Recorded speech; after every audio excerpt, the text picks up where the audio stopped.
আর আমি যদি বলে করি না আমার কিছু নেই, আমি মুক্ত, আপনি পাওয়ার গোবিন্দ পাওয়ার কৃষ্ণ প্রাপ্তি হবার উপায় যদি বলেন ভাই রামপ্রসাদ তুমি বলে দিতে পারবে যে কেমন করে পাবো? না, এর উপায় আমি বলে দিতে পারবো না।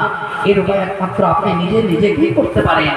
যেদিন আপনি সবকিছু ত্যাগ করে আপনি গোবিন্দ চরণ সাধ করতে পারবেন, গোবিন্দ কৃপা আপনার মাথায় বর্ষিত হবে।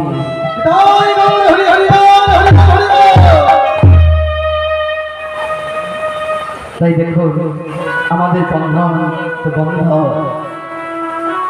রাধা গোবিন্দ আমার ঘুমিয়ে আছেন, যিনি ভাদর রস বাদর পরমাদর